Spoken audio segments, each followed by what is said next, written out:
السلام علیکم ورحمۃ اللہ وبرکاتہ الحمد للہ حمدا کثیرا طیبا مبارکا فی اللہم صلی وسلم علی نبینا محمد وعلی آلہ وصحبہ وسلم تسلیما کثیرا رب اشرح لی صدری ویسر لی امری واحلل عقدۃ من لسانی یفقہوا قولی حافظ کے والے سے ہم کچھ باتیں کر رہے تھے تو ابھی اس میں سے جو ہے نا ایک بات مہدی کے والے سے مہدی کی اہل سنہ کا اس کے اندر کیا موقف ہے اور روافظ کے بارے میں کیا کہتے ہیں. یہ بھی مہدی مہدی کرتے ہیں نا. اہل سنہ کا عقیدہ ہے کہ مہدی جو تشریف لائیں گے، یہ اس بارے میں متواتر قسم کی روایات موجود ہیں، صحیح روایات. تو اہل سنہ کا عقیدہ ہے کہ مہدی تشریف لائیں گے اور ان کا نام محمد بن عبداللہ ہوگا، اور وہ سیدہ فاطمہ رضی اللہ عنہا کی اولاد میں سے ہوں گے. قیامت کے قریب وہ پیدا ہوں گے، قیامت کے قریب پیدا ہوں گے اور پوری دنیا پر عدل و انصاف قائم کر دیں گے. تو اس بارے میں متواتر روایات موجود ہیں، اس طرح کے حافظ وقیلی فرماتے ہیں فی المہدی احادیث الجہاد، کہ مہدی کے بارے میں عمدہ حدیث موجود ہیں، الضعفاء الکبیر جلد 3 صفحہ 254 پہ. اس طرح ابو الحسین محمد بن حسین آبری 360 کے اندر ان کی وفات ہے. یہ فرماتے ہیں تواترت الاخبار واستفادت بکثرت رواتیہ عن المصطفیٰ صلی اللہ علیہ وسلم فی المہدی، کہ ظہور مہدی کے بارے میں نبی صلی اللہ علیہ وسلم سے متواتر اور مشہور روایات موجود ہیں. یہ تہذیب التہذیب ابن حجر رحمہ اللہ کی، اور خود ان کی اپنی کتاب بھی اس بارے میں ہے، اس کے اندر بھی حوالہ موجود ہے. تو اس کے علاوہ بھی حافظ بہقی نے بھی یہ بات کی ہے، ابن العربی نے بھی یہی بات کہی ہے. حافظ علامہ ابو عبداللہ قرطبی 671 ہجری والے، انہوں نے بھی یہی بات کی ہے. ابن تیمیہ رحمہ اللہ نے بھی صحیح حدیث قرار دیا ہے مہدی کے بارے میں، حافظ ابن قیم نے بھی اور وغیرہ نے بھی. بہرحال بہت سے علماء جنہوں نے اس بارے میں متواتر قرار دیا حدیث کو. تو ایک آدھ حدیث میں جو ہے نا، ایک آدھ حدیث میں جو ہے نا بیان کر دیتا ہوں. مسند احمد جلد 1 صفحہ 377 اور 430 بھی ہے. سنن ابی داؤد 4282 نمبر حدیث. سنن ترمذی 2230 نمبر، اس کی سند حسن ہے. تو اس میں سیدنا عبداللہ بن مسعود رضی اللہ عنہ بیان فرماتے ہیں کہ نبی صلی اللہ علیہ وسلم نے فرمایا لولا یبقى من الدنیا الا یوم، اگر دنیا کا صرف ایک دن بھی باقی رہ گیا نا، تو لطول اللہ ذالک الیوم، تو اللہ تعالیٰ اس دن کو ہی لمبا کر دے گا، حتیٰ یبعث رجل منی، حتیٰ کہ میری اولاد میں سے ایک بندے کو اللہ تعالیٰ مبعوث کرے گا. او من اہلی بیتی، یا یہ فرمایا یواتیو اسمہ اسمی، اس کا نام میرے نام جیسا ہوگا، وسم ابی ہی اسم ابی، اور اس کے والد کا نام میرے والد کے نام پر ہوگا. تو یہ سند حسن ہے. امام ترمذی نے بھی حسن صحیح کہا، اور دیگر حافظ ابن جوزی نے بھی اس کی سند کو حسن کہا ہے. تو یہ روایت ہے مہدی کے بارے میں. اس طرح صحیح مسلم کے اندر 156 نمبر روایت سیدنا جابر بن عبداللہ کی، اس میں ہے کہ لا تزال طائفة من امتی يقاتلون على الحق ظاہرین الى یوم القیامہ، قال فینزل عیسی بن مریم، عیسی بن مریم آئیں گے، فیقول امیرہم، تو اس وقت جو امیر ہوں گے یعنی مہدی، وہ کہیں گے کہ تعال صلی لنا، آؤ ہمیں نماز پڑھاؤ. فیقول لا، تو سیدنا عیسیٰ علیہ السلام فرمائیں گے نہیں، ان بعضکم علی بعض امراء تکریمت اللہ ہذه الامہ، تم ہی ایک دوسرے کے امیر ہو، یہ اللہ تعالیٰ کی طرف سے تم پر تمہارا اعزاز ہے، تمہارا اکرام ہے. تو اس طرح رسول اللہ صلی اللہ علیہ وسلم فرمایا. المنار المنیف ابن قیم رحمہ اللہ کی کتاب ہے، صفحہ 143، اور اس کی سند حسن ہے. اس میں سند جو ذکر کی گئی ابن جابر سے ہے. رسول اللہ صلی اللہ علیہ وسلم فرمایا لینزل عیسی بن مریم فیقول امیرہم المہدی، تو کہتے ہیں عیسی بن مریم نازل ہوں گے اور ان کا امیر مہدی کہے گا تعال صلی بنا، آؤ ہمیں نماز پڑھو. فیقول لا ان بعضکم امیر بعض تکریمت اللہ لہذه الامہ، وہی بات جو اوپر فرما دی. ایک سیدنا علی رضی اللہ تعالیٰ عنہ کا ایک قول ہے، موقوف ہے مستدرک حاکم جلد 4 صفحہ 596، اور اس کی رقم ہے 8658، سند اس کی بالکل صحیح ہے۔ اس میں انہوں نے جو ہے نا سیدنا یعنی امیر مہدی کے آنے کا ذکر کیا ہے، ٹھیک ہے۔ اسی طرح ایک روایت محمد بن حنفیہ رحمہ اللہ، یہ بھی سیدنا عیسیٰ علیہ الصلوۃ والسلام کے سیدنا علی رضی اللہ تعالیٰ عنہ سے یہ بھی بیان کرتے ہیں، یہ بھی مستدرک حاکم 8659 نمبر روایت، تو اس کے اندر بھی مہدی کے آنے کا ذکر موجود ہے۔ اب یہ تو ہے اہل سنہ کے نزدیک مہدی آئیں گے، اور ان کا نام کیا ہوگا؟ محمد بن عبداللہ۔ روافظ کے نزدیک بھی ایک مہدی ہے۔ اہل سنہ کے نزدیک جو مہدی ہے، جو حدیثوں کے اندر آیا ہے، قطعاً شیعہ ان کو نہیں مانتے، ان کو قطعاً نہیں مانتے۔ یہ جو کہتے ہیں نا ظالم نیم رافضی، کہتے ہیں جی کوئی نہیں جی، دونوں صرف ناموں کا فرق ہے، مانتے دونوں ہی ہیں۔ بالکل بھی نہیں، زمین آسمان کا فرق ہے، زمین آسمان کا فرق ہے۔ ہمارے مہدی پیدا ہوں گے اور ان کے مہدی پیدا ہو چکے ہیں، یہ کن کو مہدی کہتے ہیں؟ اور اس کو امام غائب بھی کہتے ہیں، اور اس کو مہدی منتظر بھی کہتے ہیں، اور وہ کیا کہتے ہیں؟ ان کا نام کیا ہوگا؟ محمد بن حسن عسکری۔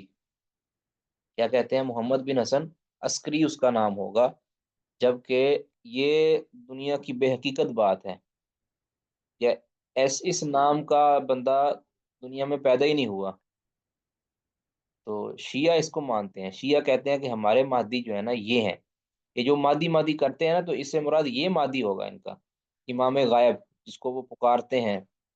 اور ایک اور یاد رکھیں کہ یہ ان کے نزدیک ان کے مہدی کا نام لینا جائز نہیں ہے۔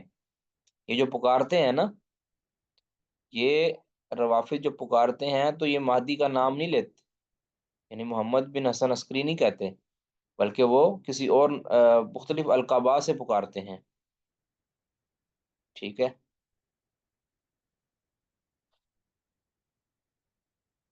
بلکہ کہیں اور، بلکہ نام لکھتے بھی نہیں ہیں، نام بھی لکھتے نہیں ہیں۔ یہ کہتے ہیں صاحب الزمان ان کو کہتے ہیں، ٹھیک ہے۔ مادی کا نام محمد بن حسن لکھتے بھی نہیں ہیں اور بولتے بھی نہیں ہیں، صاحب الزمان کہہ دیتے ہیں، یا صاحب الامر کہہ دیتے ہیں، امر والحاجہ والخاتم، اس طرح کے نام بولتے ہیں، کیونکہ ان کی کتابوں میں لکھا ہے اصول الکافی جلد 1 صفحہ 333 میں، اور الارشاد صفحہ 394 میں، اکمال الدین ابن بابوی کی صفحہ 608 پر کہتے ہیں لا یحل ذکرہ باسمہ، کہ مادی کا نام لے کر اس کا ذکر کرنا جائز نہیں ہے۔ اس طرح اصول الکافی کے اندر ہی جلد 1 صفحہ 333 پہ لکھا ہے کہ صاحب ھذا الامر لا یسمیہ باسمہ الا کافر، کہ اس کا نام لینے والا کافر ہی ہے صرف، یعنی اس کو صاحب ھذا الامر کہنا ہے، یعنی اس معاملے کا صاحب۔ تو اگر کہیں ان کو نام لکھنا بھی پڑے نا، تو پھر پتہ کیا لکھتے ہیں؟ یہ لکھتے ہیں میم ہا میم دال، یعنی الگ الگ ہندسوں کے اندر لکھ دیتے ہیں، میم ہا میم دال یعنی محمد۔ یہ سورہ کافی کے اندر لکھا ہے، ایک جلد 1 صفحہ 329 میں۔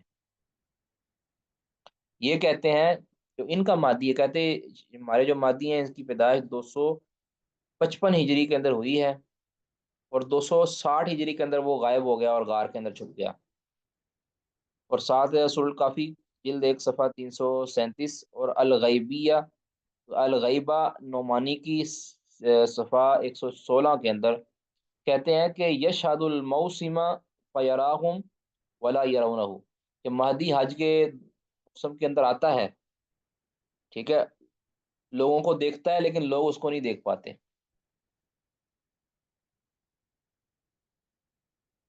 شیخ ظالم شیعہ نے شرم نے کیا لکھا ہے؟ التفسیر الصافی، التفسیر الصافی جلد 3 صفحہ 359، نور الیقین مجلسی کی صفحہ 347۔ تو فیض کاشانی شیعہ جو رافضی جو ہے نا، المتوفا 1091، یہ ظالم سید عائشہ کے بارے میں لکھتا ہے لو قام قائمنا رد الحمیراء عائشہ حتی یجلدہ الحد، کہتا ہے کہ اگر ہمارا مہدی منتظر آ گیا تو وہ حمیرہ یعنی عائشہ رضی اللہ تعالیٰ عنہ کو قبر سے نکال کر نعوذ باللہ ان پر حد قائم کرے گا۔ تو یہ ایک خبیث النفس لوگ ہیں، سیدہ عائشہ رضی اللہ تعالیٰ عنہ کے بارے میں یہ رائے رکھتے ہیں۔ تو یہ ان کا مہدی ہے، تو اس لیے اس غلط فہمی کا شکار نہیں ہونا کہ عیسیٰ علیہ ہمارا مہدی اور ان کا مہدی ایک ہی ہے، صرف نام کا فرق ہے، بالکل نہیں۔ جس مہدی کو وہ مانتے ہیں اس کا کائنات میں وجود ہی نہیں ہے، وہ پیدا ہی نہیں ہوئے، کسی نے دیکھا ہی نہیں ہے۔ تو جبکہ محض دعویٰ ہی دعویٰ ہے، کیونکہ حسن عسکری کی کوئی اولاد نہیں تھی، یعنی حسن عسکری کی یہ محمد نام کی کوئی اولاد نہیں تھی، باقی اولاد ہو شاید، یعنی محمد بن حسن عسکری کا دنیا میں وجود نہیں ہے۔ تو اس لیے یہ جو ہمارے مادی ہیں محمد بن عبداللہ جو پیدا ہوں گے، ان کا تو وہ اقرار ہی نہیں کرتے، یہ کہتے ہیں ہمارا محمد بن حسن عسکری ہے۔ تو یہ واضح طور پر گمراہی ہے۔ ٹھیک ہے، آگے جی ایک اہم مسئلہ ہے جی، اس میں کسی کا سوال ہے تو کر لیں جی۔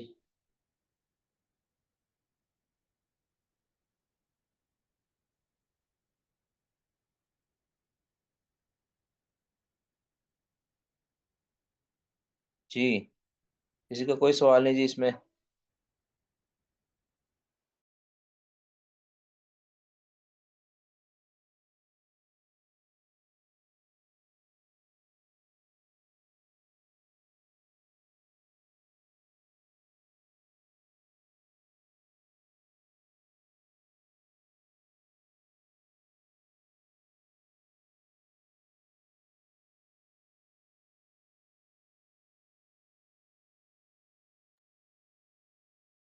جی کسی کا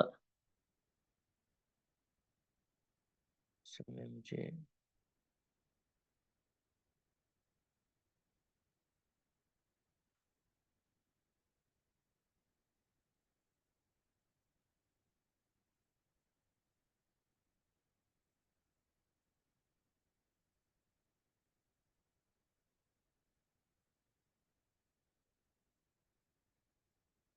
جی اگلا مسئلہ ہے جی حدیث قرطاس۔ ایک مشہور ہے کہ رسول اللہ صلی اللہ علیہ وسلم کے مرض الوفات کا واقعہ تھا، یعنی نبی صلی اللہ علیہ وسلم کی وفات کا وقت قریب تھا بالکل، اور آپ پر غنودگی وغیرہ طاری تھی، ٹھیک ہے، اور صحابہ کرام آپ کے ارد گرد بیٹھے ہوئے تھے۔ تو اسی اسنا میں رسول اللہ صلی اللہ علیہ وسلم نے آواز دی کہ قلم دوات لاؤ میرے پاس، کاغذ قلم لاؤ، میں کچھ لکھ دیتا ہوں، ٹھیک ہے۔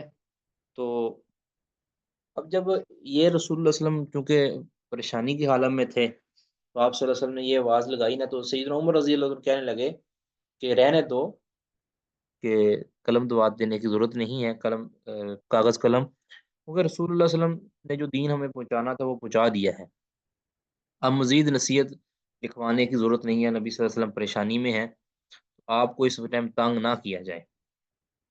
تو اس کے مقابلے میں کچھ صحابہ نے یہ کہا کہ نہیں، دے دینا چاہیے قلم دوات، قلم پینسل جو ہے نا لانے چاہیے، لکھوا لینا چاہیے کچھ نہ کچھ۔ تو اسی کشمکش میں نا صحابہ کے درمیان جو ہے وہ جیسے نا باس مباحثہ ہو جاتا ہے، آوازیں بلند ہو گئی، تو رسول اللہ صلی اللہ علیہ وسلم نے پھر ڈانٹا بھی، مجھ سے میرے پاس سے جو ہے نا اٹھ جاؤ، نہیں میرے پاس تم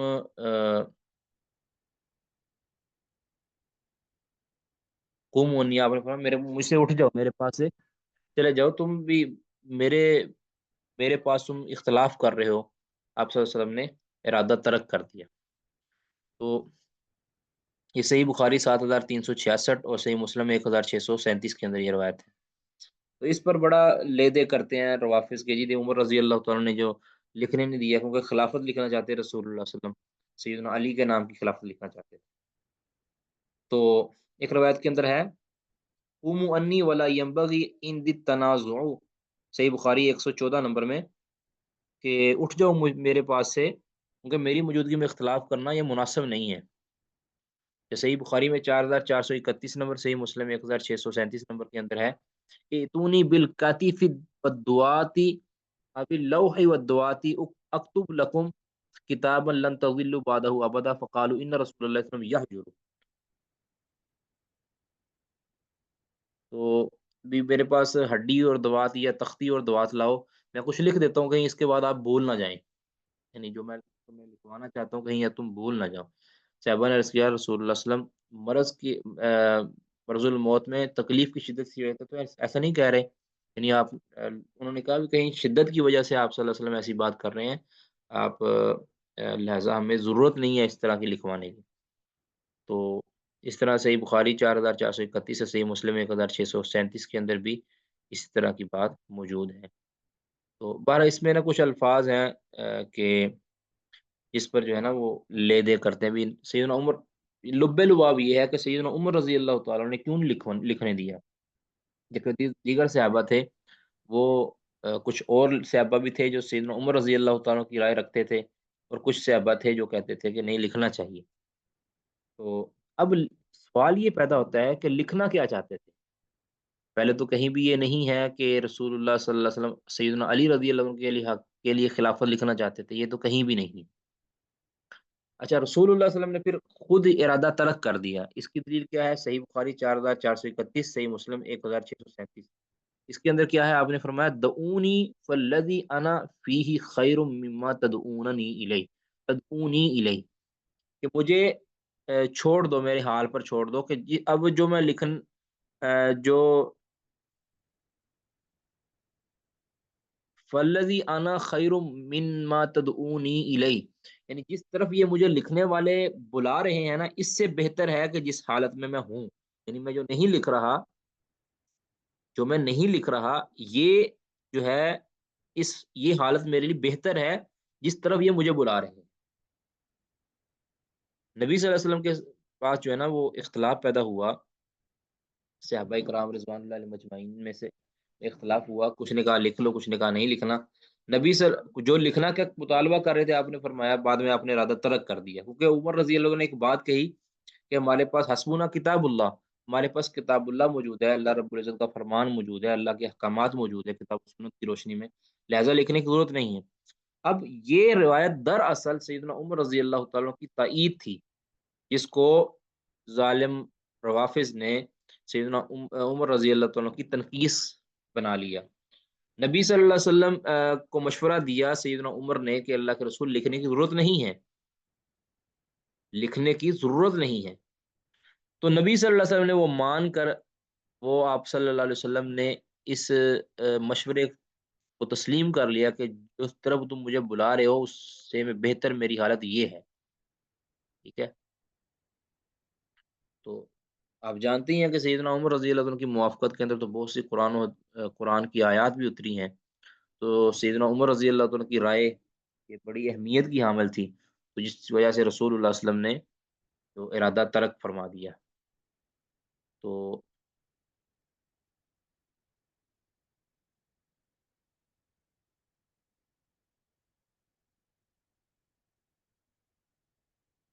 اب لکھنا کیا چاہتے تھے؟ سوال یہ ہے لکھنا کیا چاہتے تھے؟ اس بارے میں ایک حدیث ملاحظہ فرمائیں،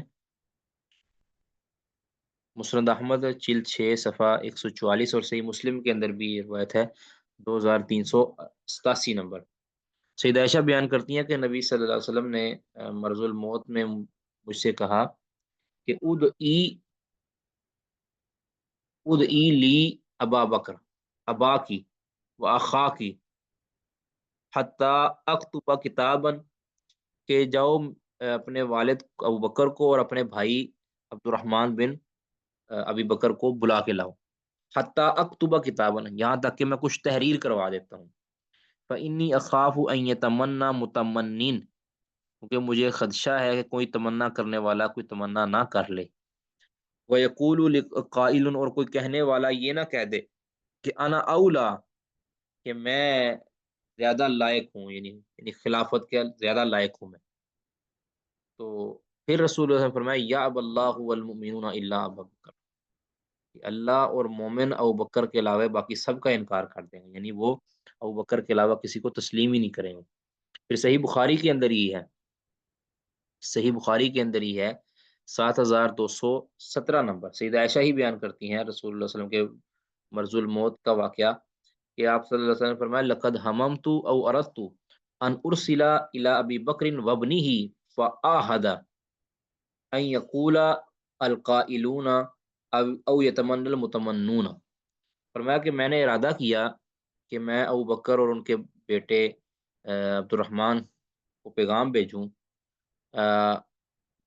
فآہدہ، اور میں وصیت کر دوں۔ فآہدہ کا مطلب کہ میں وصیت کر دوں، خلافت کی وصیت کر دوں، خلافت مراد ہے نا یہاں۔ تو این یقول القائلون او یتمنى المتمنون، کہ کہیں کوئی کہنے والا، کوئی مطالبہ کرنے والا مطالبہ نہ کر دے، یا کوئی تمنا اور آرزو کرنے والا کوئی آرزو اور تمنا نہ ظاہر کر دے۔ یہ رسول اللہ صلی اللہ علیہ وسلم چاہ رہے تھے لکھوانا، یعنی دیگر حدیث سے پتہ چلا نا کہ لکھوانا کیا چاہتے تھے۔ اگر خلافت ہی لکھوانی تھی، اگر خلافت ہی لکھوانی تھی تو لکھوانا کیا چاہتے تھے رسول اللہ صلی اللہ علیہ وسلم؟ وہ تو یہ لکھوانا چاہتے تھے دیگر حدیث کے اندر جو آیا ہے۔ تو نبی صلی اللہ علیہ وسلم نے ارادہ ترک کیوں کیا؟ کیونکہ اللہ، نبی صلی اللہ علیہ وسلم نے فرمایا کہ یا اب اللہ والمؤمنون الا ابا بکر، اللہ اور مومن ابوبکر کے علاوہ کسی کو پسند ہی نہیں کریں گے۔ تو اب جن کے پاس یہ دعویٰ ہے کہ سیدنا علی رضی اللہ عنہ کی خلافت لکھوانا چاہتے تھے، تو یہ بتایا جائے کہ جب نبی صلی اللہ علیہ وسلم کی وفات ہوئی تو سیدنا علی رضی اللہ تعالیٰ عنہ نے وہ جو ہے نا، جو ان کے بقول کے علی رضی اللہ عنہ کو نبی صلی اللہ علیہ وسلم نے بتا دیا تھا کہ آپ تمہارے بعد تم خلیفہ بنو گے، وہ حدیث انہوں نے کیوں نہیں پیش کی؟ کیونکہ ایک اتنا بڑا حکم ہے رسول اللہ صلی اللہ علیہ وسلم کا کہ میرے بعد تم نے خلیفہ بننا ہے، اگر یہ واقعتاً اس طرح تھا، خلافت منصوص تھی سیدنا علی کے حق میں، تو پھر حضرت علی رضی اللہ تعالیٰ عنہ نے یہ حدیث ان کو کیوں نہیں سنائی؟ ٹھیک ہے، اگر بالفرض والمحال یہ کہہ دیں کہ، حالانکہ یہ تو مضحک کا خیز جواب ہوگا اگر یہ کہیں کہ سیدنا علی رضی اللہ عنہ ڈر گئے تھے، علی جیسا بندہ ڈر گیا، وہ بھی بالفرض والمحال مان لیا کہ یا ڈر گئے تھے یا کسی وجہ سے خود کو پیش نہ کیا، تو ساری زندگی سیدنا علی رضی اللہ تعالیٰ نے یا سیدنا علی رضی اللہ تعالیٰ کے رشتہ داروں میں سے کسی نے بھی کبھی بھی کہیں بھی، کبھی بھی کہیں بھی کسی نے کبھی بھی یہ مطالبہ نہیں کیا کہ ہمارا جو حق تھا جو ہم سے چھین لیا ہے، کہیں بھی یہ مطالبہ نہیں۔ اور یہ مزے کی بات ہے، حدیث جو کرتاس ہے یہ روافظ کی کتابوں میں پائی ہی نہیں جاتی، یہ ہے ہی اہل سنت کی کتابوں کے اندر۔ تو اگر یہ جو کہتے ہیں کہ اہل سنت نے جناب حدیث چھپا لی تھی، بقول ان کے یہ جو حدیث کرتاز ہے، یہ سیدنا عمر رضی اللہ تعالیٰ عنہ کے خلاف جا رہی ہے ان کے بقول۔ ہمارے نزدیک تو ان کی شان ہے، لیکن ان کے خلاف جا رہی ہے، تو اگر ان کے خلاف جاتی ہوتی اور وہ حدیثیں چھپانے والے ہوتے تو وہ حدیث چھپا لیتے۔ یہ تو ان کی کتابوں میں ہے ہی نہیں، روافظ کی کتابوں میں آپ کو حدیث کرتاس نہیں ملے گی، مزے کی بات یہ۔ ٹھیک ہے، اس میں کسی کا کوئی سوال ہے تو پوچھ لیجیے۔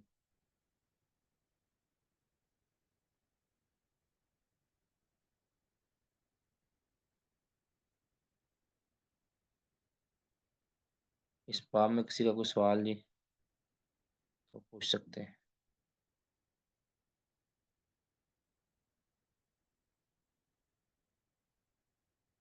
اگلا اہم مسئلہ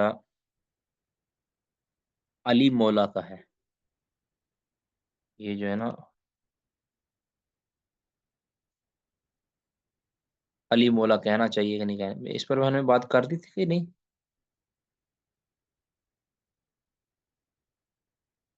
میں نے ویسے اس پہ بات کی بھی تھی میرا خیال۔ تو بہرحال یہ میں اس کا تھوڑا سا کر دیتا ہوں کہ یہ من کنت مولا فعلی مولا، یہ حدیث صحیح ہے، متواتر ہے، ٹھیک ہے، اگرچہ بعض لوگ اس کو ضعیف کہتے ہیں لیکن درست یہ ہے کہ اس کی کئی کچھ سندیں ثابت ہیں۔ سیدنا علی سے ثابت ہے، سیدنا زید بن رقم سے ثابت ہے کہ نبی صلی اللہ علیہ وسلم نے فرمایا تھا من کنت مولا فعلی مولا، کہ جس کا میں دوست ہوں اس کا علی دوست ہے۔ تو ہمارے یار کیا ترجمہ کرتے ہیں کہ جس کا میں مولا ہوں اس کا علی مولا ہے۔ مولا سے کا معنی کیا ہے؟ مولا کا معنی یہاں جو ہے نا دوست اور محب کے ہے۔ تو یہ کیا کہتے ہیں کہ مولا کا معنی یہاں امام اور حاکم اور امیر اور خلیفہ وغیرہ ہے، ٹھیک ہے۔ کہ جس کا میں امیر اور امام ہونا اس کا علی امام ہونا چاہیے، تو لہٰذا اس سے ثابت ہوا جی سیدنا علی رضی اللہ عنہ خلیفہ بلا فصل ہے۔ سبحان اللہ۔ اچھا، ایک روایت جو ہے نا ان کے اس ساری باتوں کا رد کر دیتی ہے۔ مصنف ابن ابی شیبہ جلد 13 صفحہ 60، مسند الامام احمد جلد 5 صفحہ 419، السنہ ابن ابی عاصم کی اس کا رقم 1355، موجم الصحابہ امام بغوی کی 1822 رقم، الموجم الکبیر للطبرانی اس کا رقم 4052 اور 4053، الشریعہ للآجری کی اس کا رقم 1517، سند کی صحیح ہے۔ اس میں کیا ہے، ریاح بن حارث رحمہ اللہ، یہ تابعی ہیں سیدنا علی رضی اللہ تعالیٰ عنہ سے روایت کرنے والے، ریاح بن حارث یہ کہتے ہیں کہ ایک گروہ سیدنا علی رضی اللہ عنہ کے پاس آیا رحبہ مقام پر، انہوں نے کہا السلام علیکہ یا مولانا، کیا کہا، السلام علیکہ یا مولانا، اے ہمارے مولا آپ پر سلام ہو۔ قال وکیف اکون مولاکم وانتم قوم عرب، تو سیدنا علی نے کہا کہ آپ عرب ہیں، میں تمہارا مولا کیسے ہو سکتا ہوں؟ تو قالو سمینا رسول اللہ صلی اللہ علیہ وسلم یوم خدیر خم، کہتے ہیں کہ ہم نے تو رسول اللہ سے سنا ہے خدیر خم کے موقع من کنت مولاہ فإن ھذا مولاہ، کہ جس کا میں مولا ہوں اس کا یہ مولا ہے۔ قال ریاح، ریاح کہتے ہیں فلما مضوا تبعتهم، کہتے ہیں کہ جب وہ چلے گئے نا وہ لوگ، تو میں ان کے پیچھے چلا گیا، ان کے پیچھے ہو لیا کہ ہے کون یہ، فسألت من ہؤلاء، پھر میں نے لوگوں سے پوچھا کہ یہ بندے کون ہیں، یہ بندے کون ہیں؟ قالو، کہنے لگے نفر من الانصاری فیہم ابو ایوب الانصاری، کہ یہ انصار کے لوگ ہیں، ان میں ابو ایوب انصاری بھی تھے۔ اب اس سے چند باتیں ثابت ہوئیں کہ انصار صحابہ نے سیدنا علی رضی اللہ عنہ کو مولانا کہا، ٹھیک ہے، انتا مولانا، کہ آپ ہمارے مولا ہیں۔ تو سیدنا علی رضی اللہ عنہ نے جب یہ سنا تو اس کو بڑا عجیب سا محسوس کیا، پھر جب ان کی دلیل دی تو خاموش ہو گئے۔ معلوم ہوا کہ یہاں مولا کا معنی امام یا حاکم سیدنا علی رضی اللہ عنہ نے بھی درست نہیں سمجھا، کہ اس کا معنی امام یا حاکم نہیں ہے، ٹھیک ہے، نہ ہی دوسرے صحابہ نے اس کا معنی امام یا حاکم سمجھا ہے۔ اس کا معنی حاکم ہوتا نا، سیدنا علی رضی اللہ عنہ کو کبھی بھی تعجب نہ ہوتا، ٹھیک ہے، کیونکہ حاکم تو آپ تھے ہی، اگر اس کا معنی حاکم ہی ہوتا انت مولانا، تو سیدنا علی رضی اللہ عنہ کبھی بھی تعجب نہ کرتے، کیف ان اکون مولاکم، میں تمہارا مولا تمہارا سردار کیسے ہو سکتا ہوں جبکہ تم عرب عرب کے لوگ ہو، تم خود عربی ہو، اور میں تمہارا مولا، میں آپ کا تمہارا جو سید کیسے ہو سکتا ہوں، سردار کیسے ہو سکتا ہوں، ٹھیک ہے۔ اچھا، تو مولا کے جو ہے نا کئی ایک معنی ہیں لغت میں، مولا کے معنی جناب، مولا کے معنی مالک بھی ہوتا ہے جو کہ صرف اللہ کے لیے استعمال ہوتا ہے، انت مولا، انت مولانا فانصرنا علی القوم الکافرین۔ اس طرح مولا کا لفظ جو ہے نا چچا زاد بھائی کے لیے بھی آتا ہے، غلام آزاد کرنے والے کے لیے بھی آتا ہے، اور آزاد کردہ غلام کے لیے بھی آتا ہے۔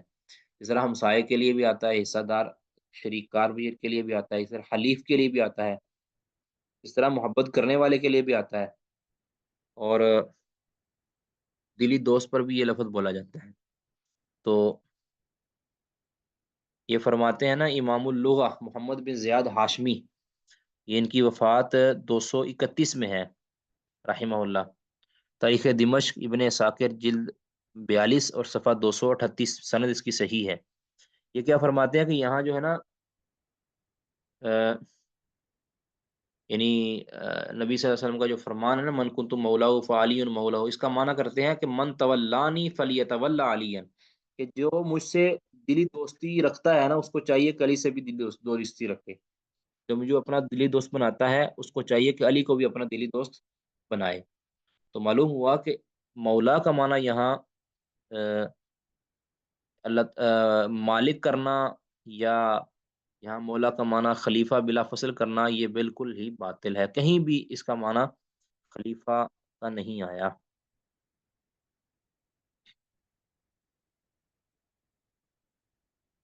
پھر اس کو شعار بنا لینا کہ مولا علی، یہ بالکل بھی غلط ہے، جیسے میں نے پہلے عرض کر دیا تھا۔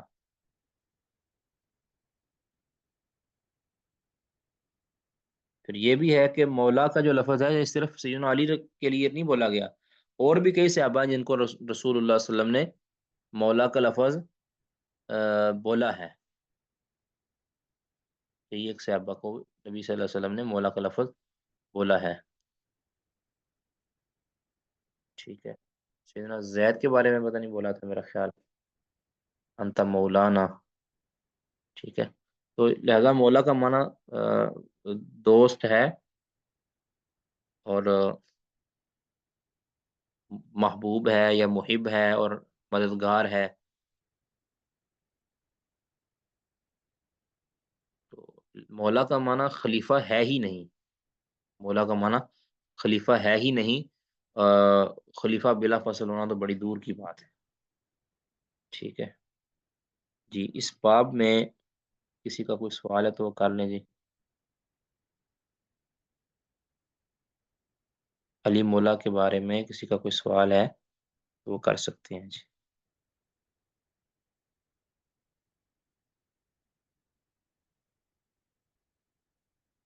جی اس طرح یہ نا محرم کے بدعات جو ہے نا یہ عام ہے۔ سب سے پہلے کہ محرم کے اندر شادی نہیں کی جاتی، پھر محرم کے اندر غم حسین اور کالے کپڑے، یہ ساری چیزیں تو بدعات کے اندر آ جاتی ہیں، اور یہ درست نہیں ہے۔ محرم کے اندر شادی کی جا سکتی ہے، محرم کے اندر کالا لباس پہننا، ماتمی لباس پہننا یہ جائز نہیں ہے۔ اس طرح محرم کے اندر قبروں کو لیپنا اور جو محرمات کی جاتی ہیں یہ بالکل بھی درست نہیں۔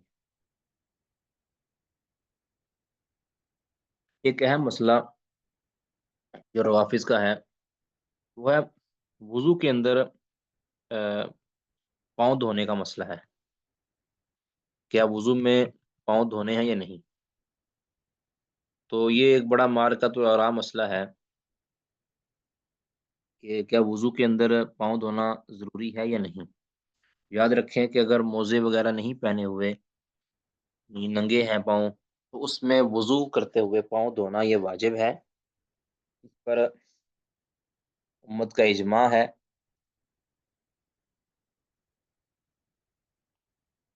اور سب سے پہلے تو عبد الملک بن ابی سلیمان الارزمی نے سیدنا امام عطا بن ابی رباح رحمہ اللہ سے پوچھا کہ حل علمت احد من اصحاب رسول اللہ صلی اللہ علیہ وسلم کان یمسح قدمیہ، نے کہا کہ عطا بن ابی رباح، آپ نے کئی صحابہ کو دیکھا ہے کیا، صحابہ میں سے کسی کو کوئی آپ جانتے ہیں کہ جو پاؤں پر مسح کرتا ہو، یعنی ننگے پاؤں پر مسح کرتا ہو؟ کہنے لگے لا واللہ ما اعلمہ، اللہ کی قسم میں نہیں جانتا کسی نے کوئی ایسا کیا ہو۔ یہ الطہور للقاسم بن سلام، اس کا رقم 357، سند اس کی حسن ہے۔ اچھا جی، اس کے علاوہ بھی اور بھی کئیوں نے اجماع کا، امام ابن منذر نے، امام حکم بن عتیبہ نے، امام طحاوی، ابن العربی مالکی نے، ابن حبیرہ نے، سب نے اجماع کا ذکر کیا ہے، حافظ نبوی نے، کاسانی حنفی نے، تو سب نے ذکر کیا ہے کہ رسول اللہ صلی اللہ علیہ وسلم سے متواتر ثابت ہے۔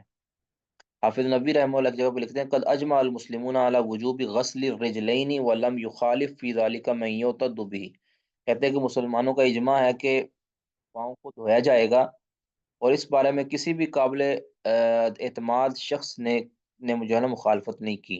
المجموع کے شرح المہذب کے اندر جلد 1 صفحہ 417 میں یہ فرماتے ہیں۔ اس بارے میں بڑی احادیث ہیں، قرآن کی آیت سب سے پہلے جس کی وجہ سے سارا مسئلہ کھڑا کیا جاتا ہے۔ قرآن پاک نے کیا کہا، یا ایھا الذین آمنوا اذا قمتم الی الصلاۃ فاغسلوا وجوہکم وایدیکم الی المرافق وامسحوا برؤوسکم وارجلکم الی الکعبین کہ تم مسح کرو سروں کا اور وارجلکم، اور دھوو تم اپنے پاؤں کو الل کعبین، گھٹنوں ٹخنوں تک، ٹخنوں سمیت تم اپنے پاؤں کو دھوو۔ اب یہ ارجلکم جو ہے نا، یہ منصوب ہے، یہ اس کا عطف ڈر رہا ہے وم سعو پر، وم سوری فغسلو کا پر، فغسلو وجوہکم، وجوہکم پر اس کا عطف، اور ایدیکم کے اوپر اس کا عطف ہے۔ درمیان جو ہے وم سعو برؤوسکم ہے نا، یہ درمیان میں الگ ہے۔ اب اصل میں مسئلہ کیوں کھڑا ہوتا ہے، جو روافض جس سے دلیل پکڑتے ہیں، کہ بعض قراتوں کے اندر ومسحوا برؤوسکم وارجلکم کی قرات بھی ہے، کہ تم مسح کرو اپنے سروں کا، وارجلکم، اور اس کا معنی بھی یہی بنتا ہے، یا تو یہ مطلب بنتا ہے کہ تم اپنے پاؤں کو بھی مسح کرو، ٹھیک ہے، تو اور یا پھر یہ ہے کہ یہ جو مجرور ہے نا، یہ اس کو کیا کہتے ہیں، مجاورت کی وجہ سے ہے یہ، یعنی جب قریب کا اعراب مجرور ہو تو پھر اس قرب کی وجہ سے اعراب مجرور آ جاتا ہے، لیکن محل وہی ہوتا ہے جو پیچھے ذکر کر دیا گیا، یعنی اس کا عطف وجوہکم پر ہی ہونا ہے، فغسلوا وجوہکم پر، لیکن اس کا جو اعراب ہے وہ فقط مجاورت کی وجہ سے جو ہے نا وہ مکسور آ گیا ہے، ایسا عرب کے اندر مستعمل ہے۔ تو بہرحال نبی صلی اللہ علیہ وسلم سے اتنی احادیث ہیں کہ آپ کبھی بھی رسول اللہ صلی اللہ علیہ وسلم نے پاؤں پر مسا نہیں کیا، ننگے پاؤں کے اوپر، ٹھیک ہے، اس پر کوئی بھی صریح آپ کو حدیث نہیں ملے گی جس کے اندر نبی صلی اللہ علیہ وسلم نے پاؤں پر مسا کیا ہو۔ اچھا، مسا سے یاد رکھیں، کبھی لفظ جو ہے نا مسا، یہ غسل خفیف پر بھی بول دیا جاتا ہے، تو اس سے آپ نے گھبرانا نہیں ہے۔ جو زبر والی قرات ہے، وَامْسَحُوا بِرُؤُوسِكُمْ وَأَرْجُلَكُمْ، یہ قرات بھی متواتر ہے، اور اس پر بے شمار علماء نے یہی عمل اس کا ذکر کیا ہے۔ تو اس پر ایک تو میں حدیثیں پڑھ دیتا ہوں تاکہ معاملہ تھوڑا واضح ہو جائے۔ اس پر خیر بہت کچھ لکھا گیا ہے، اہل علم نے اس پر بہت کلام کیا ہے۔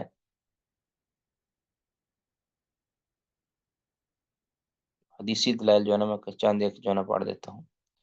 سیدنا عبداللہ بن عمر بیان کرتے ہیں، صحیح بخاری 163 نمبر، صحیح مسلم 241 نمبر، کہتے ہیں ایک سفر پر نبی صلی اللہ علیہ وسلم سے ہم پیچھے رہ گئے، تو عصر کے وقت بالکل ہو گیا تھا، تو ہم آپ صلی اللہ علیہ وسلم سے ملے، تو ہم وضو کرنے لگے اور اپنے پاؤں کو ہلکا دھونے لگے، ہلکا سے دھونے لگے۔ آپ صلی اللہ علیہ وسلم بلند آواز سے پھر 2 یا 3 مرتبہ فرمایا کہ وَيْلٌ لِّلْأَعْقَابِ مِنَ النَّارِ، 2 یا 3 مرتبہ فرمایا وَيْلٌ لِّلْأَعْقَابِ مِنَ النَّارِ، کہ یہ جو خشک ایڑیاں رہ جاتی ہیں نا دھوتے ہوئے، اس کے لیے جہنم کی ویل نامی وادی ہے، یہ ہلاکت ہے۔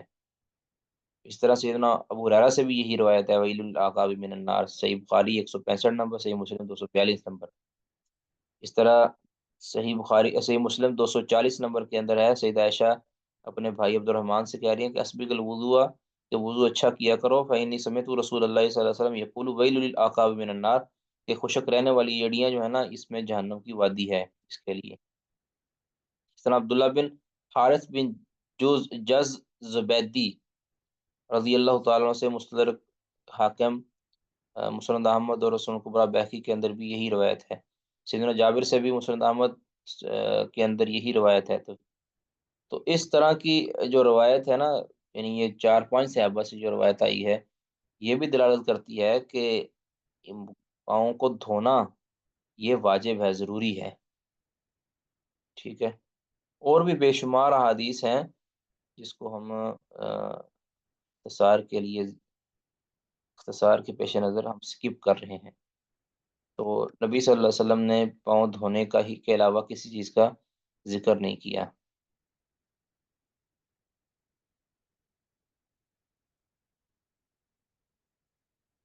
اس پر جو پیش کیے جانے والے جتنے شبہات ہیں ان کا کوئی حیثیت نہیں ہے، ٹھیک ہے۔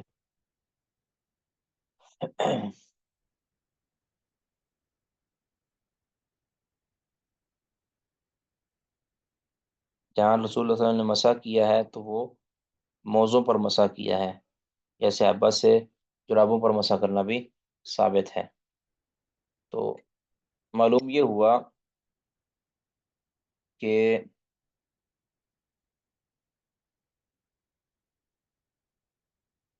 روافظ کہتے ہیں نا کہ پاؤں پر مسا یہ کافی ہے، یہ کوئی وضو نہیں ہے، پاؤں پر مسا یہ جائز نہیں ہے، پاؤں ننگے ہوں تو پاؤں پر مسا، اس بارے میں کوئی بھی یعنی صحیح روایت موجود نہیں ہے،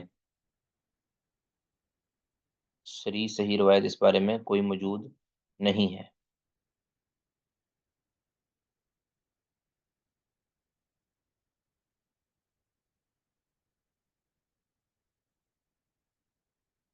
یاد رکھے کہ جو مسا ہوتا ہے نا، مسا کا لفظ یہ غسل خفیف کے معنی میں بھی آتا ہے، غسل خفیف۔ اب اس کی دلیل صحیح بخاری 60 نمبر اور صحیح مسلم 241 نمبر کے اندر ہے کہ سیدنا عبداللہ بن نمبر کہہ رہے ہیں کہ ہم رسول اللہ صلی اللہ علیہ وسلم کے کسی سفر میں پیچھے، وہی حدیث جو میں نے پڑھی ہے، اس میں لفظ کیا ہے، آپ پیچھے تو ہونے پڑھ لیا نا غسل کے لفظ سے، کہتے ہیں وَنَحْنُ نَتَوَضَّأُ فَجَعَلْنَا نَمْسَحُ عَلَىٰ أَرْجُلِنَا، نَمْسَحُ ہم ہاتھ پھیر رہے تھے اپنے پاؤں پر، مطلب بھی ہاتھ پھیرتے ہوئے ہم جلدی سے اس کے اوپر پانی پانی گزار رہے تھے، فَنَادَىٰ بِأَعْلَىٰ صَوْتِهِ کہ آپ نے فرمایا تسلی سے وضو کرو، وَيْلٌ لِّلْعَقَابِ مِنَ النَّارِ مَرَّتَيْنِ أَوْ ثَلَاثًا۔ تو یہ دلیل ہے کہ مسا بمانا غسل خفیف بھی ہو جاتا ہے، کیونکہ بعض روایتوں کے اندر آیا نا کہ نبی صلی اللہ علیہ وسلم نے پاؤں پر جو ہے نا وہ یمسحو براسہ ورجلیہ الی الکعبین، تو یہ جو ہے نا اس سے مراد پاؤں دھونا ہے، کیا رجلیہ الی الکعبین کا مطلب ہے کہ پاؤں دھونا، مس سے مراد یہاں آ، خفیف انداز میں دھونا، تو اس سے جو ہے نا استدلال بالکل بھی صریح نہیں بنتا۔ اس کے مقابلے کے اندر جن روایتوں کے اندر آ، وضو کے اندر پاؤں نہ دھونے کی وعید آئی ہے وہ بالکل واضح ہے، اور آپ جانتے ہیں کہ اس طرح کی وعید ہمیشہ فرض چیز پر ہی آتی ہے، فرض چیز کے طرف پر ہی آتی ہے۔ تو ایک ہے یعنی یہ ہے پاؤں پر مسا کے پاؤں پر مسا کرنا جو روافظ کا شعار بن چکا ہے، تو اہل سننا اس کو بدعت ہی کہتے ہیں کیونکہ یہ روافظ کا شعار ہے۔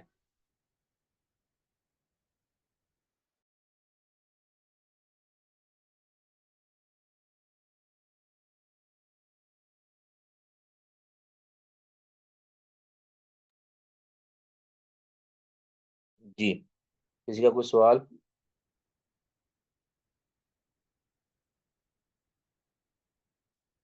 جی آگے جی، موزوں پر مسا، یہ بھی اس میں جو ہے نا روافظ کا انکار کرتے ہیں نا، وہ موضوع پر مسا کے قائل نہیں ہے، جبکہ صورت متواتر روایتیں موجود ہیں، تو اس کو ہم یعنی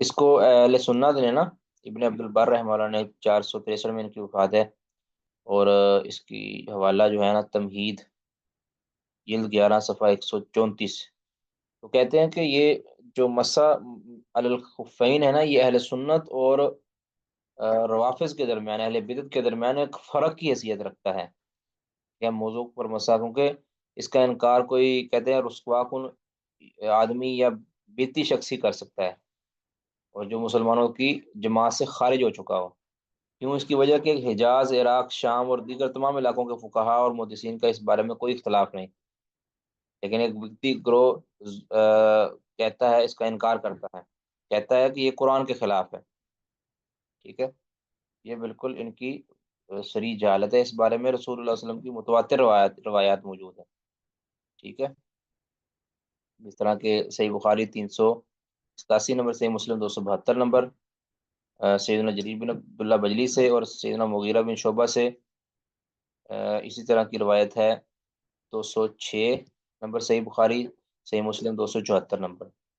اس میں کیا ہے کہ نبی صلی اللہ علیہ وسلم سفر میں تھے اور آپ وضو کر رہے تھے، سیدنا مغیرہ کہتے ہیں کہ میں آپ کے موزے اتارنا چاہے آپ نے، لیکن آپ نے فرمایا کہ رہنے دو، میں نے ان کو پاکیزگی کی حالت میں پہنا، یعنی وضو کرتے ہوئے پہنا تھا، تو آپ صلی اللہ علیہ وسلم نے ان پر مسح کر لیا، تو اس طرح اس کی ملتی جلتی روایتیں اور بھی موجود ہیں، صحابہ سے بھی مسح کرنا ثابت ہے، اور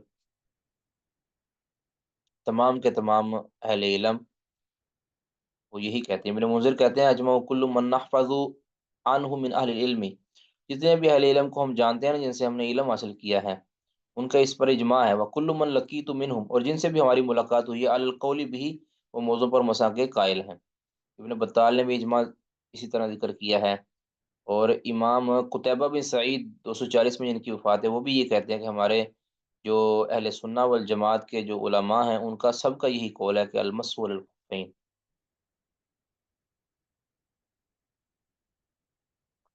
اہل سنہ میں سے کوئی بھی اس کا انکاری نہیں ہے۔ اب سب سے اہم اور لاسٹ جو ہمارا خیال ہے فائنل روافظ کے بارے میں، کہ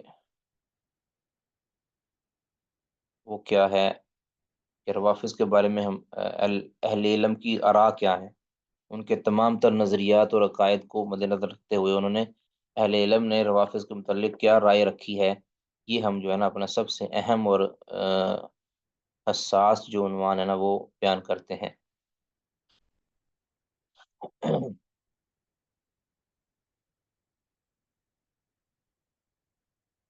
امام مالک کہتے ہیں کہ کسی نے، جس نے ایک بھی صحابی کے بارے میں تنقیس کا پہلو اختیار کیا، یا اس کے دل میں صحابہ کے بارے میں کوئی کینہ بغض ہوا، تو اس کا مسلمانوں کے مال فہ کے اندر کوئی حق نہیں ہے۔ مطلب کیا ہے کہ مال فہ جو ہے نا یہ مسلمانوں کا حق ہے، تو غیر مسلموں کا حق نہیں ہے۔ تو انہوں نے بڑے دقیق انداز میں جو ہے نا ان کی تکفیر کر دی ہے۔ یہ حلیت الاولیاء یہ ابی نعیم جلد 6 صفحہ 327 سے سند اس کی صحیح ہے۔ امام عبداللہ بن ادریس اودی، یہ ان کی وفات 192 کے اندر ہے، یا سنہ للخلال 759 کے اندر ان کی وفات ہے۔ یہ فرماتے ہیں کہ اگر کوئی رومی لوگ یہ روم سے لے کر ہیلا تک کے تمام مسلمانوں کو قیدی بنا لیں، پھر ایک ایسا شخص جس کے دل میں اصحاب محمد کے متعلق ذرا بھی بغض ہو، وہ اٹھتا ہے اور وہ تمام کے تمام ان مسلمان قیدیوں کو آزاد کروا دیتا ہے، تو فرماتے ہیں تو اللہ تعالیٰ اس کا یہ عمل بھی قبول نہیں کریں گے، کیونکہ اس کے دل میں صحابہ کے بارے میں بغض ہے۔ اس طرح امام حمیدی بھی فرماتے ہیں کہ لم نمر اللہ باستغفار لہم، ہمیں صحابہ کے بارے میں استغفار کا حکم دیا گیا، جس نے ان کو برا بھلا کہا، ان کی تنقیس کی، یا ان میں سے کسی کی تنقیس کی، تو وہ سنت پر نہیں ہے، اور نہ ہی اس کا مال فہم میں کوئی حق ہے۔ یہ رسالہ اصول السنہ اس صفحہ 546 کے اندر۔ امام احمد بن حنبل رحمہ اللہ فرماتے ہیں السنہ للخلال 780 اس کا رقم ہے، سند کی صحیح ہے۔ کہتے ہیں من شاتما، جو صحابہ کرام کو برا بلا کہتا ہے، اس کو گالی دیتا ہے، اخاف علیہ الکفر، مجھے اس پر کفر کا خوف ہے، مثل روافظ، جس طرح کے روافظ ہیں۔ وہ من شتم اصحاب النبی صلی اللہ علیہ وسلم، اور جو نبی صلی اللہ علیہ وسلم کے صحابہ کو سب و شتم کرتا ہے، لا نامن ان یکون قد مرق من عن الدین، ہم اس کے متعلق یہی خوف رکھتے ہیں کہ وہ دین سے نکل چکا ہے۔ امام بخاری فرماتے ہیں خلق و فعال لباس صفحہ 10 کے اندر کہ ماؤ بالی صلی تو خلف الجہمی الرافضی ام صلی تو خلف الیہودی والنصارى، کہتے ہیں کہ میں کسی جہمی رافضی کے پیچھے نماز پڑھوں یا کسی یہودی اور عیسائی کے پیچھے نماز پڑھوں، میرے لیے کوئی فرق نہیں پڑتا۔ کہتے ہیں ولا یسلم علیہم، ان کو سلام نہیں کہنا چاہیے، ولا یعادون، اور نہ ان کی عیادت کرنی چاہیے، ولا یناکحون، نہ ان سے نکاح کرنے چاہیے، ولا یشهدون، نہ ان کے نمازوں کے اندر، جنازوں کے اندر حاضر ہونا چاہیے، ولا تقلوا ذبائح، ان کے ذبیحے بھی نہیں کھانے چاہیے، یعنی جو رافضی کٹر رافضی ہے نا ان کی بات ہو رہی ہے۔ حافظ خطابی کہتے ہیں 388 کے اندر ہجری ان کی بات ہے۔ معالم السنن جلد 2 صفحہ 6 احسان اشارہ نووی کے اندر انہوں نے یہ نقل کیا ہے، جلد 1 صفحہ 203، کہتے ہیں کہ یہ جو روافظ جو ہے نا، روافظ کا کوئی دین میں کوئی حصہ نہیں ہے۔ اولائی قوم لا خلاق لهم فی الدین، ان کا دین میں کوئی حصہ نہیں ہے۔ انما راس مالہم البہت والتکذیب والوقیۃ فی السلف، ان کا جو ہے نا شیوا، راس مالہم، ان کا جو ٹوٹل جو شیوا ان کا یہ ہے کہ یہ بہتان بازیاں کرتے ہیں، جھوٹ بولتے ہیں، اور سلف یعنی صحابہ کرام وغیرہ کے اندر کی شان میں تنقیص کرتے ہیں۔ ابو منصور عبد القادر بن طاہر بغدادی 429 کے اندر ان کی وفات ہے۔ یہ فرماتے ہیں الفرق بین الفرق، صفحہ 353 کے اندر کہتے ہیں کہ قالوا بتکفیر من کل من اکفر واحد من العشرۃ الذی دین شہید لهم النبی صلی اللہ علیہ وسلم بالجنہ، وقالوا بموالات جمیع ازواج رسول اللہ صلی اللہ علیہ وسلم واکفروا من اکفرہن واکفر بعضہن۔ کہتے ہیں اہل علم نے عشرہ مبشرہ صحابہ میں سے کسی ایک کی بھی تکفیر کرنے والے کی تکفیر کی ہے، سب ازواج نبی سے محبت اور احترام کا حکم دیا ہے، اور تمام امہات المومنین یا کسی ایک کی بھی تکفیر کرنے والے کی بھی تکفیر کی ہے۔ حدیث لکھتے ہیں کہ جو امامیہ شیعہ ہے نا، یہ کبار صحابہ کی تکفیر کرتے ہیں، تو اسی طرح وہ اہل سنت کی بھی تکفیر کرتے ہیں، تو لہٰذا اس بنیاد پر ہم بھی ان کی تکفیر کرتے ہیں۔ ہمارے نزدیک نہ ان کی نماز جنازہ پڑھنا جائز ہے، نہ ان کے پیچھے نماز پڑھنی جائز ہے۔ الفرق بین الفرق، صفحہ 350۔ ابن حزم رحمہ اللہ فرماتے ہیں 456 کے اندر ان کی وفات ہے، ان الروافض لیسوا بالمسلمین، روافض مسلمان نہیں ہیں۔ یہ الفصل یا الفصل فی الملل والاہواء والنحل جلد دوم، صفحہ 65۔ اس طرح فرماتے ہیں الاحکام فی اصول الاحکام جلد 2 صفحہ 80 کے اندر ابن حزم ہی فرماتے ہیں قد اجتماعت الامت علی کفرہم، کہ غالی روافظ کے کافر ہونے پر امت مسلمہ کا اجماع، یعنی غالی روافظ سے مراد جو صحابہ کی تکفیر کرتے ہیں، قرآن پاک کو ناقص کہتے ہیں، اور متواتر حدیث کا انکار کرتے ہیں، اہل سنت کا تو برا بلا بولتے ہیں۔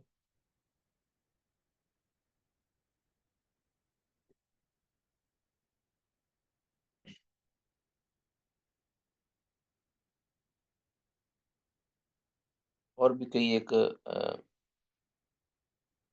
امام علامہ سمعانی ابو سعد سمعانی المتوفا 562 ہجری فرماتے ہیں اجتماعت الامت علی تکفیر الامامیتی، کہتے ہیں امت مسلمہ کا اتفاق ہے، اجماع ہے امامیہ کی تکفیر پر، جو امامیہ شیعہ ہے ان کی تکفیر پر امت مسلمہ کا اتفاق ہے۔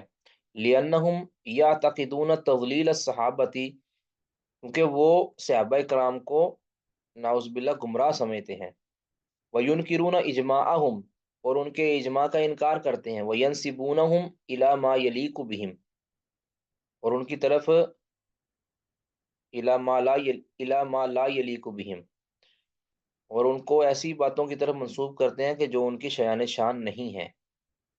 یہ الانصاب، انصاب السمانی کی جو ہے نا جلد 6 صفحہ 365، اس طرح ایک فرماتے ہیں الانصاب جلد 6 صفحہ 365 کو فرماتے ہیں اجتماعت الامامیت ولا تضلیل الصحابۃ حیث جعلوا الامامۃ لغیر علی، کہتے ہیں کہ امامیہ شیعہ کا اتفاق ہے، امامہ شیعہ کا اتفاق ہے کہ وہ صحابہ کو، سب صحابہ کو جو ہے نا وہ ذلیل گمراہ کہتے ہیں، کیونکہ انہوں نے امامت خلافت بلا فصل یہ علی رضی اللہ عنہ کے علاوہ کسی اور کو دے دی، یعنی حضرت ابوبکر صدیق کو دے دی، اس لیے۔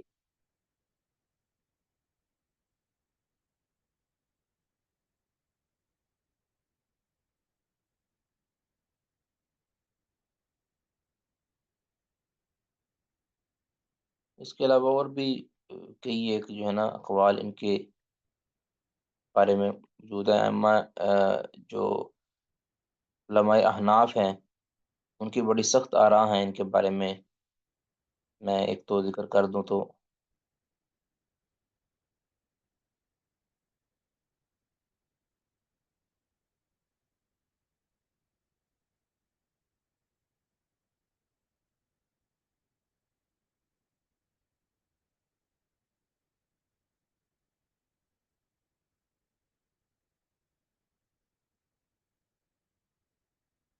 یہ علامہ مرغنانی حنفی سے منقول ہے، کتاب عالمگیری جلد 1 صفحہ 84، مجمع الانہر جلد 1 صفحہ 108، تبیین الحقائق جلد 1 صفحہ 134، کہتے ہیں انہ لا تجوز خلف الرافضی، رافضی کے پیچھے نماز پڑھنا جائز نہیں ہے۔ ابن نجیم حنفی نے بھی یہی بات کی ہے، علامہ عینی نے بھی یہی بات کی ہے، عمدۃ القاری جلد 5 صفحہ 232۔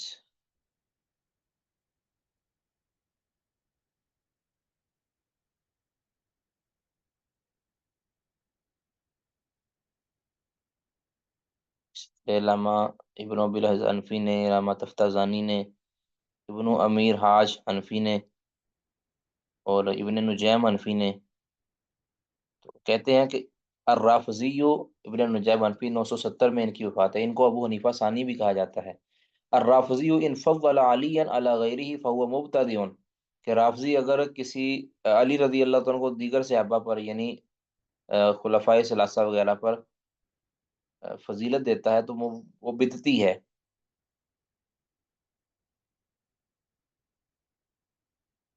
ٹھیک ہے، وہ کیا ہے؟ بدعتی ہے. وہ ان انکارا خلافت صدیق فهو کافر، اور اگر وہ بکر رضی اللہ عنہ کی خلافت کا انکار کرے تو وہ کافر ہے. البحر الرائق جلد 1 صفحہ 370.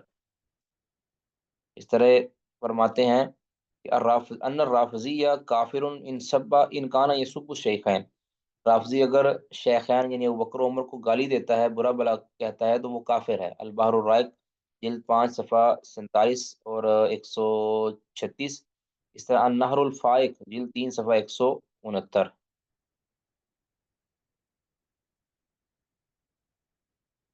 یعنی ان کے کفر کی کئی ایک صورتیں ہیں. سارے کافر نہیں ہیں لیکن جو غالی ہیں وہ کافر ہیں، اس میں تو کوئی شبہ نہیں ہے، کیونکہ ان کے اندر کئی ایک خباثتیں پائی جاتی ہیں. قرآن کا انکار ہے، صحابہ کرام کی عصمت زری ہے، سیدہ عائشہ اور دیگر ازواج کے اوپر بہتان طرازی ہے، اور بھی کئی ایک کفریات ان کے اندر موجود ہیں.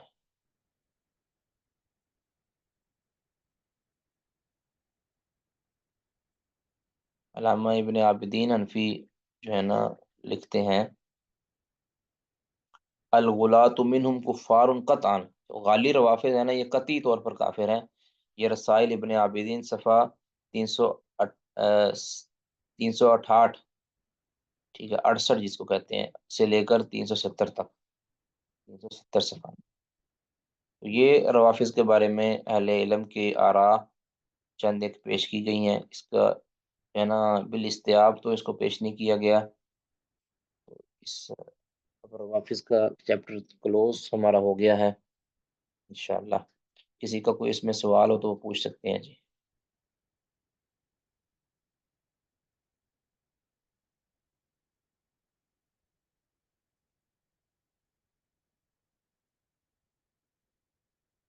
ٹھیک ہے جی، پھر سبحانک اللہم و بحمدک اشہد ان لا الہ الا انت استغفرک و اتوب الیک. السلام